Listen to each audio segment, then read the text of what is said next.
A ideia de fazer a meia onda a mais, tornar uma espécie de hub, né, mais ou menos aquilo que o Camilo estava falando hoje de manhã.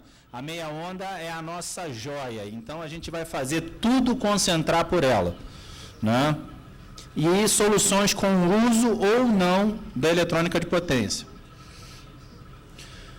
Aqui, a meia onda na UFRJ teve um primeiro momento de estudo, foi retomado mais ativamente nos anos 2000, em particular em 2005, quando o professor Portela fez o seminário de 70 anos dele.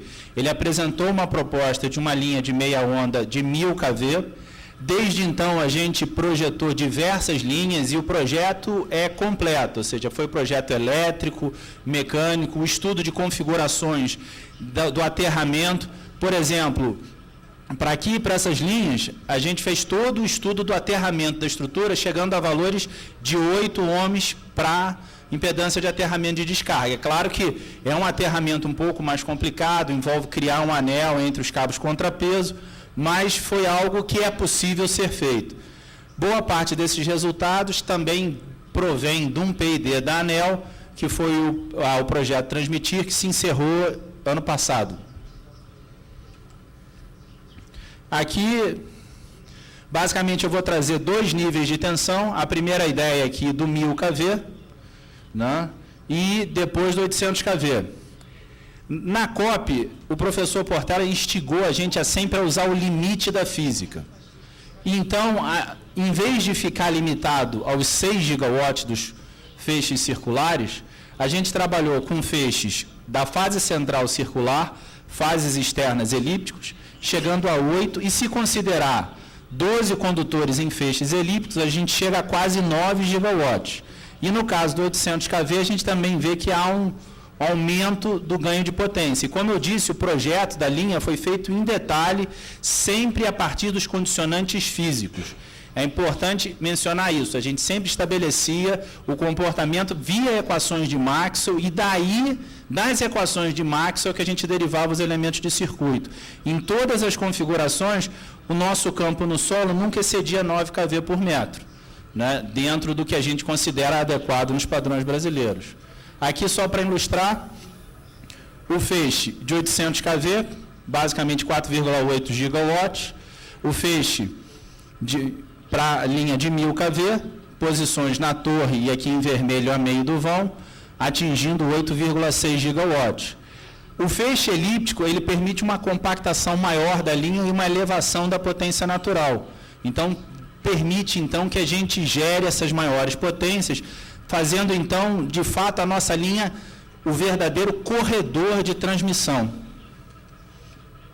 Aqui a ideia de, digamos, vamos trabalhar com um feixe circular e fase elíptica, você vê que o aumento em relação ao convencional é considerável, mas se trabalhar com 3 fases elípticas, a gente teria potência maior.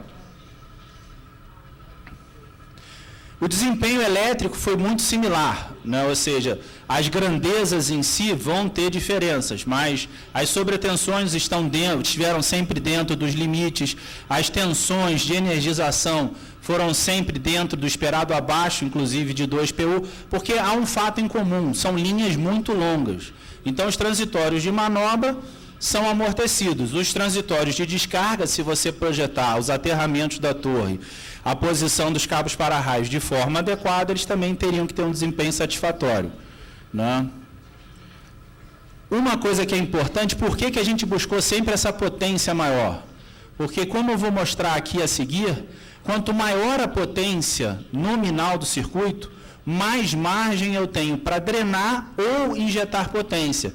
Aí é que a gente brincava que a gente queria fazer uma autobahn de energia, né? Ou seja, um grande sistema com larga capacidade de energia capaz de escoar uma grande geração por longa distância. É claro que tem sempre o problema que, como somos engenheiros, temos que pensar um pouco no custo. As linhas não convencionais com os feixes elípticos seriam mais caras.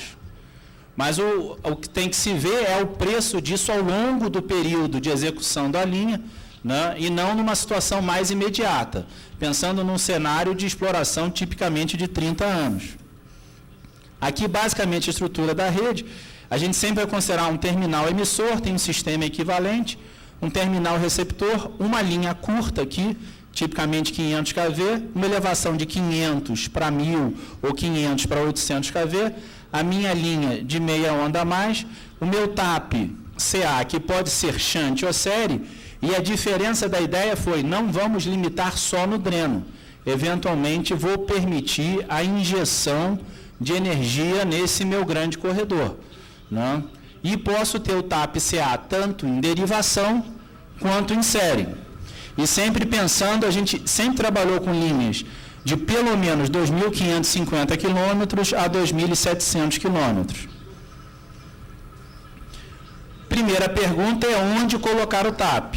Então, a gente faz uma varredura do circuito com impedâncias aonde eu consigo identificar no comprimento unitário quais são, digamos, os pontos nodais, os pontos principais aonde eu devo conectar o meu sistema.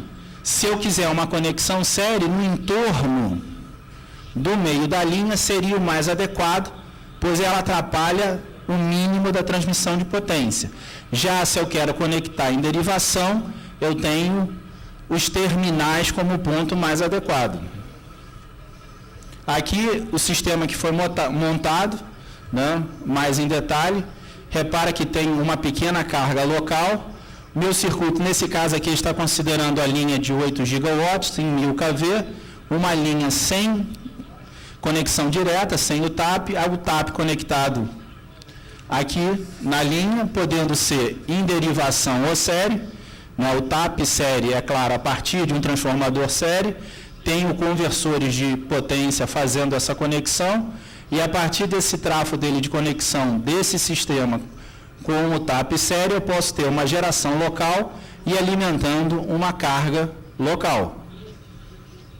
A ideia aqui, só um pouquinho de detalhe do que são o arranjo dos TAPs. O meu colega, amanhã, o professor Maurício Aredes, vai falar em mais detalhes, porque o TAP não só pode ser usado para drenar energia, mas também para controlar o fluxo. Então, a gente tem o TAP em derivação, que seria, digamos, o convencional. Um transformador shunt, o meu conversor e o trafo de conexão com o sistema. Já o TAP série é sempre a partir de um transformador série.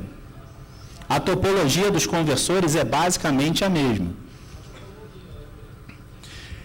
As simulações indicaram que a gente tem um limite teórico entre 1/8 da potência característica. Por isso, então, que é interessante trabalhar com potências características altas. Naquela linha de 8 gigawatts, então, eu poderia drenar ou injetar 1 gigawatt. Né? Então, se eu tivesse... O único problema é que, a princípio, a linha tem que operar perto do PC. Então, se eu estiver injetando 1 gigawatt, a ação não vai poder estar carregando a linha com PC. No ponto de conexão, eles vão ter que ficar dentro da potência característica.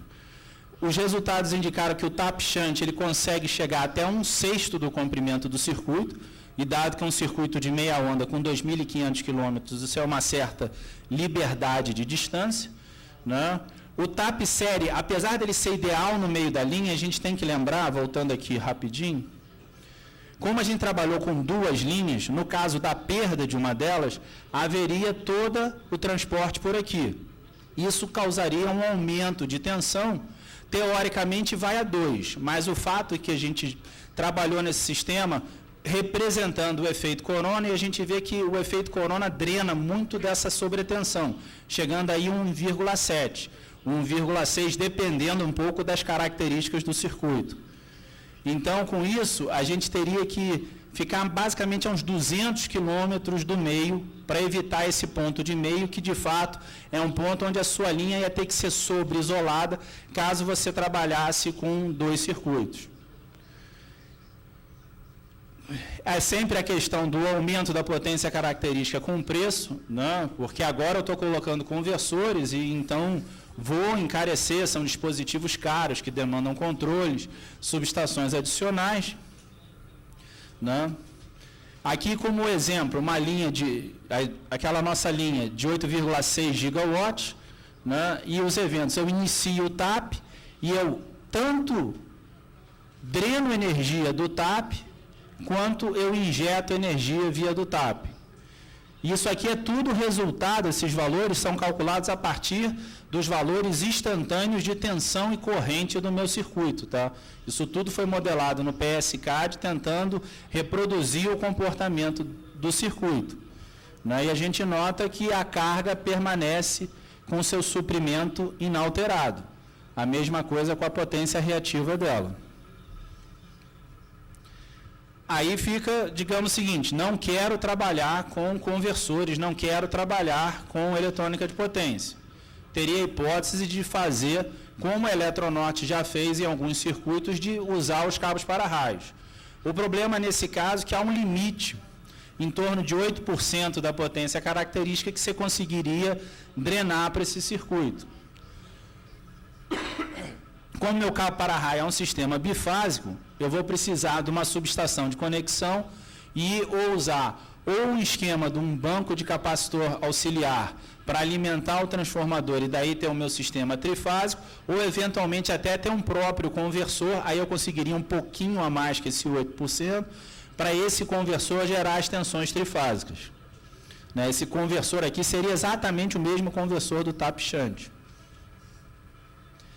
Uma outra ideia é não usar apenas um ponto de dreno, né? Ou um ponto de injeção, ou trabalhar com múltiplas injeções, né? Então a ideia, garantindo que eu tenho algo como 2.500 quilômetros entre os circuitos, qualquer coisa que vier a mais pode ser conectada, ou digamos assim, eu teria diversas linhas curtas, ainda que com as características da meia onda, para vascularizar o meu sistema. Né? Então, eu poderia até ter a ideia de múltiplas entradas e múltiplas saídas. Aí é, de fato, onde o meia onda a mais se torna aquele meu hub de transmissão. Né? Vai ser aquele meu corredor principal conectando todos os circuitos. É, claro, como eu já disse, uma alternativa ao uso de conversores. Aqui a ideia básica, por exemplo, eu tenho meu circuito, trabalhando aqui com 2510, foi só para garantir que você está passando um pouco do meia onda. Aí eu teria diversas conexões e atenderia as diversas cargas aqui no circuito. A primeira pergunta é, qual é o comprimento mínimo e o comprimento máximo desse meu ramo adicional? E qual é o fracionamento ideal que eu teria aqui nesse circuito? Aqui a ideia, o limite teórico ficaria próximo a 250 quilômetros, né? Porque eu teria o problema da tensão no meu ponto de conexão, né? Que eu estou chamando esse V0 aqui, eventualmente ele vai se repetir aqui, só que defasado de 180 graus. Então, o que eu permito dele vai determinar o meu comportamento da meia onda. Né? Se eu permitisse eventuais tensões menores, eu poderia ter ramos mais longos. A determinação do número de ramos, a gente fez o seguinte arranjo, a gente fez algo similar ao que se faz, por exemplo, do load flow da distribuição, de onde eu tenho grandes sistemas radiais, né? Onde eu tenho as relações entre o ponto de conexão e os diversos pontos de dreno, contando que o meu ponto de conexão tem que ser único. Isso me leva a um sistema basicamente desse tipo, onde a minha tensão do ponto de conexão, digamos, da chegada do meia onda é único, e eu posso variar as tensões nos diversos pontos de tomada de carga. Esse sistema fica um sistema retangular, é facilmente resolvido por QR, né? E a gente notou que acima de 4 ramos, o sistema se torna mal condicionado, e o fato é, sistemas que começam a fugir da física tendem a ser mal condicionados. A gente sempre trabalhou com essa ideia do 4 ramos, depois a gente até limitou ainda para 3 ramos essa possibilidade de ramificação do meia onda a mais. O primeiro caso foi com a linha de 800 kV de feixe elíptico, entregando PC, um circuito principal com 2.510, todo o sistema foi modelado no MTP, e o que a gente notou é que é necessário se fixar alguns procedimentos, não é simplesmente montar o sistema, ou seja, ao transformar o meia onda num sistema com múltiplas terminações, eu teria que ter alguns critérios de operação, né? Tenho duas possíveis estratégias de energização. Energizo o circuito principal e depois um dos ramos. Ou energizo o circuito principal, né? E vou em seguida energizando os ramos. As solicitações vão ser diferentes, né? E eu tenho diferentes também esforços, tanto dos disjuntores quanto dos para-raios. É importante que esse transformador que alimenta vai ter que ser projetado junto com a linha, ou seja, para as solicitações que a linha dá. Porque como a gente tem nos sistemas, alguns transformadores eles têm que ser energizados com a linha, porque a linha causa neles uma ressonância que você não consegue energizar. Então, você teria que tomar o cuidado do transformador, dele ser adequado, ou seja, o projeto do transformador tem que ser tal que o comportamento da linha não o afete. Aqui alguns resultados das divisões de carga, considerando diferentes comprimentos. A gente manteve sempre o limite. Você vê que há composições onde nós temos ramos de comprimentos distintos, né? Pensando no Brasil, é muito difícil eu conseguir ramos que tivessem comprimentos iguais, né? Mas observando sempre que eu tenho que ter uma divisão próxima da divisão igualitária entre as cargas, ou controle coordenado entre as cargas. Se uma carga variar mais que a outra, era necessário eventuais atuações de controle. É importante lembrar que no Brasil, a meia onda a mais possivelmente ia ter 2 pontos de conexão, um da geração, ou seja, um no terminal emissor e o outro no terminal receptor, devido a como o sistema está organizado. Então, possivelmente teria aquele transformador de 180 graus que seria necessário. Desse jeito, com mais ramos, você teria transformadores de 180 graus menores e que seriam, claro, mais baratos, né? Essa ordem acaba sendo draconiana, é algo que a gente não pode fugir. Energizou o primeiro ramo, energizou o trafo, pega a carga e depois energiza o segundo. Não, teria que ter a sequência de tomada de carga ia ter sempre que ser muito bem coordenada para evitar as sobretensões. Eu pulei aqui.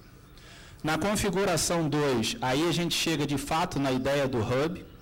Eu vou ter várias possíveis entradas, vários ramais emissores e vários ramais receptores.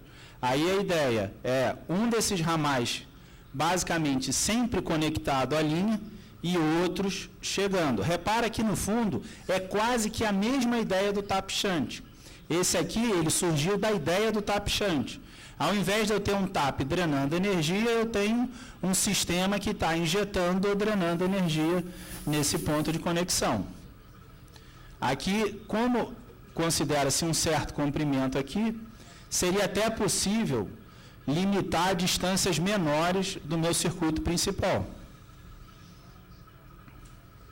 Configuração, essa é a que a gente chamou de configuração 2, né, onde a gente começa a estabelecer os limites dos ramos, né? Enquanto que eu tenho essa situação do ramo emissor e o ramo receptor menor que 120 km, eu posso ter os outros circuitos entregando percentagens da potência característica, né? É claro que a ideia é fixar desse ponto aqui até aqui, já tem que estar sendo caracterizado os critérios mínimos, as condições mínimas para o que seria uma linha de pouco mais de meio comprimento de onda. Aqui a ideia é fixei um e conectei os outros pontos, né? Então, nesse estudo, a gente permitiu que, se você conectasse aqui, a partir desse ponto você energiza e os outros vão se conectando em seguida. A ordenação de manobras é algo que eu não consigo escapar. Eu vou ter sempre que priorizá-las, porque dependendo delas vai depender as minhas solicitações dos disjuntores. Tem os mesmos condicionantes da configuração 1, mas com uma vantagem que o meu circuito principal poderia ser um pouco mais curto. Aqui é algo bem simples para se ter uma ideia de se seria viável economicamente, uma vez que você tem o custo do circuito e esses ramos adicionais vão ter que ser circuitos similares ao original. Então, eu estou construindo um circuito de pouco mais de meio comprimento de onda com diversos ramos adicionais, né? Então, eu tenho sempre que pensar na relação do custo do meu novo sistema. Ele, a princípio, vai ser um pouco... O pouco não, no fundo, a gente teria que ter um projeto específico para saber o custo preciso, porque a gente tem que lembrar que é uma economia de escala, né? Digamos o seguinte, a gente fez o projeto da torre. É uma torre Skynet que seria cara, mas ela é cara quando você vai fazer uma. Quando você vai fazer uma torre a cada 500 metros, num circuito de 2.600, isso é algo que é passível de ser negociado e conseguir preços bem mais acessíveis. Como conclusões, a gente apresentou ainda de forma muito breve algumas alternativas que tornam meia onda mais uma solução não só mais que ponto a ponto, permitindo então eu distribuir, vascularizar, aumentar a minha distribuição das cargas injetadas no sistema. O TAP-CA pode melhorar no fluxo de potência, mas isso é a nossa conversa de amanhã, que é o meu colega que vai apresentar. O multiterminal pode ser feito desde pelo uso de conversores, né, o TAP-série, para conexões próximas à região central, o TAP em derivação para conexões próximas aos extremos. Soluções sem conversores teriam a vantagem que não são assustadores do ponto de vista tecnológico. Eu estou usando tecnologia que eu já teria que usar no desenvolvimento da própria meia onda. A conexão sem para-raio seria, digamos, o processo de alimentação de pequenas cargas mais óbvio e também o mais limitado. Pode-se pensar nessa ideia de criar o meia-onda. Isso eu acho uma ideia bem interessante. A nossa joia da coroa, que seria o nosso ponto central de conexão, onde toda a grande geração e as grandes cargas são alimentadas a partir dela. É claro que, quando eu faço isso, vai ter um adicional de custo do valor inicial do teu circuito, mas acredito que os ganhos em confiabilidade, em segurança, seriam muito maiores. É claro que eu gostaria de deixar alguns agradecimentos. Pesquisa não se faz sozinha. Lá na COP, esse trabalho tem sido desenvolvido por mim, pelo meu colega, o professor Maurício Arede, o professor Edson Watanabe, o professor Robson Dias, são as pessoas mais ligadas. E lembrar que ontem fez 3 anos que o professor Portela nos deixou, e é sempre, a gente agradece muito a ele por tudo que representou e representa na nossa vida. Muito obrigado.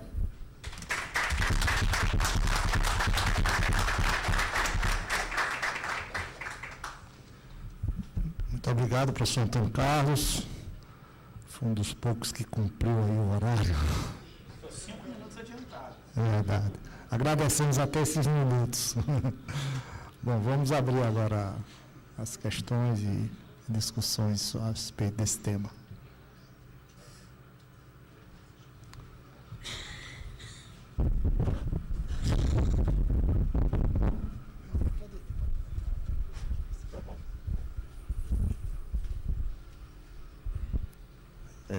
Sérgio do CEPEL. Antônio, em relação à restrição que você colocou do dreno, da injeção, eu não entendi claramente qual foi a restrição. Foi devido à regulação de tensão ou sobretensão? Qual foi Sobretensões, as sobretensões, assim, a ideia era, a gente testava o valor da injeção e ia analisando o circuito até ter algum problema. Foi sobretensão dinâmica, sobretensão transitória, né, sobretensão ao longo do circuito. Sempre teve algum critério que indicava que havia algum problema. Então, esse 1/8 foi o que a gente conseguiu perceber que era onde estávamos seguros, dadas as nossas incertezas, é claro. E a minha segunda questão seria o seguinte, se a restrição, então, nesse caso dinâmica, né, se não seria resolvido naquela configuração que a extração é feita no terminal da linha, se poderia ser resolvida com síncrono. E a gente não, para falar a verdade, a gente nunca pensou na ideia do síncrono, né? Até porque são caros já, e são equipamentos onde quase todo mundo hoje já pensa em compensação estática, né? Então a gente sempre tinha a ideia da compensação estática. É porque como o síncrono, ele até muitas vezes é até usado como solução do elo de corrente contínua, né? Eu acho que não, talvez, dependendo aí do projeto, né? Pode ser. Até digamos o seguinte, a gente não considerou isso. Certo. E eu não sei fazer conta de cabeça. Então, tudo bem.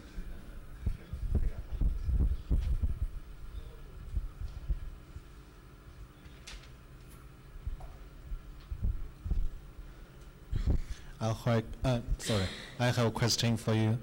To the best of my knowledge, nowadays the DC transmission technology is a new scheme called multi-terminal DC transmission and connection. Okay, my question is: have you done some research to compare, in the economy aspects between the two? Because here, what you have proposed is multi-terminal for AC transmission, and nowadays the multi-terminal DC transmission now is available. Yeah. So I think para os níveis de potência a gente está limitado. To nowadays technology, we are limited to the conventional power of HVDC. We cannot go to, for instance, there's the MMC, multi-level converter. Yeah. With this one, you cannot reach the high power level that we need for the systems. You still have to use thyristors, so you are still bound to the conventional technology. And there's one problem, at least in my point of view, for HVDC in Brazil, because you have the grounding electrode for HVDC, and in the Amazon, it's not that easy to ground.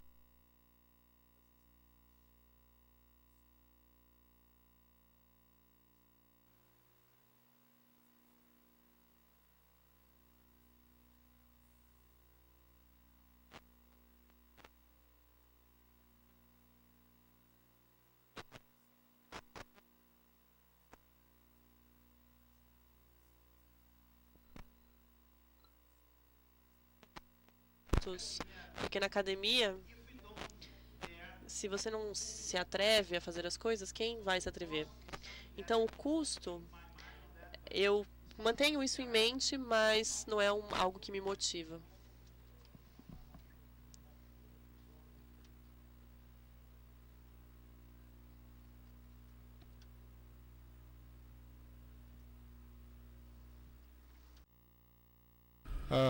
Que valores de potência poderíamos atender ao longo da linha? Né, É sempre 1/8. Então, se a gente usasse a de 6 gigawatts, seria 1/8 de 6 gigawatts, um pouco menos de 1 gigawatt.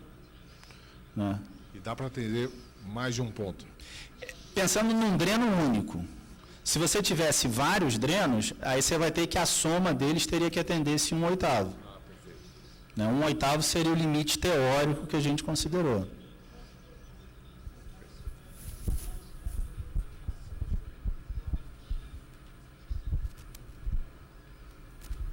Mais última pergunta, Tony. Tony, na verdade, quando a gente imagina a transmissão vindo da Amazônia, né, nós não temos áreas onde teríamos grandes concentrações de carga. Quer dizer, 100 megawatts seria uma carga muito grande, como se fosse Palmas, né? Uma cidade muito grande. Então, a partir daí são cargas sempre muito menores. Então, eu acho que esse teu limite de 1/8 é muito acima do que a gente chegaria, né? Não, mas aí você pode também pensar na outra ponta, né? Porque é perto das pontas. Eu concordo contigo lá em cima. Sim. Mas aí você quer vascularizar aqui embaixo. Sim. Aí aqui embaixo, 1 gigawatt já teria bastante.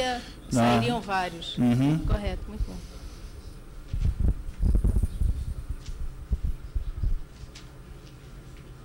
Não Bom, agradecemos aí ao Antônio Carlos.